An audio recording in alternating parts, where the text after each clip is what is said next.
விவசாயத்துக்காக ஒரு கதை எங்க ஐயா சொன்னது. பரமசிவனும் பார்வதியும் பூமிக்கு படியளக்க வர அங்க ஒரு விவசாயி வயல்ல விதைய ஊனிக்கிட்டு இருக்க. விவசாயி கிட்ட போன பரமசிவன், நீ என்னையா வேலை பார்த்துக்கிட்டு இருக்கேன்னு கேட்க,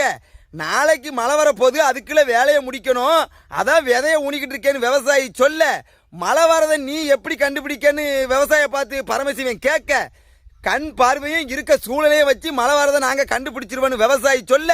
விவசாய சோதிக்கணும்னு சொல்லி இந்திரங்கிட்ட போய், நாளைக்கு வர்ண பகவான இந்த மாதிரி ஒரு விவசாயி பயிர் வச்சுக்கிட்டு இருக்கான், அவன் அந்த பக்கம் மழையே பெய்யக்கூடாதுன்னு இந்திரங்கிட்ட சொல்ல, தவளை கத்தாம இருந்தா வர்ண பகவான் அந்த பக்கம் போகண்டாருன்னு இந்திரன் சொல்ல, தவளை கிட்ட போன பரமசிவன், நீ நாளைக்கு நைட்டு கத்தவே கூடாதுன்னு சொல்ல, விண்மணி பூச்சி மின்னாம இருந்ததுன்னா நான் நாளைக்கு கத்த மாட்டேன்னு தவளை சொல்ல, விண்மணி பூச்சி கிட்ட போய் நாளைக்கு நீ வெளியே வரவே கூடாதுன்னு விண்மணி பூச்சியை சொல்ல, விண்மணி பூச்சி நான் வரவே மாட்டேன்னு பரமசிவன் கிட்ட சொல்ல, பரமசிவன் கைலாய மலைக்கு திரும்பி நைட்டு போக, மறுநாள் காலையில் திரும்பி வந்து வயக்காட்டில் பார்த்தா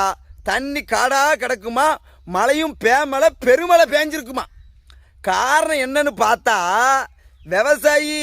மழைக்கு முன்னே வேலையை முடிக்கணும்னு சொல்லி மண்ணெண்ணெய் விளக்க வச்சுக்கிட்டு விதையை ஊனிட்டு இருப்பானா. மண்ணெண்ணெய் விளக்க பார்த்த தவளை மின்மினி பூச்சி தான் மின்னுதுன்னு நினைச்சு அது கத்த, தவளை கத்ததை பார்த்த வர்ண பகவானு அந்த பக்கமா மேகத்தை வர வச்சு மழையை கொட்டி தீக்க. ஆமா,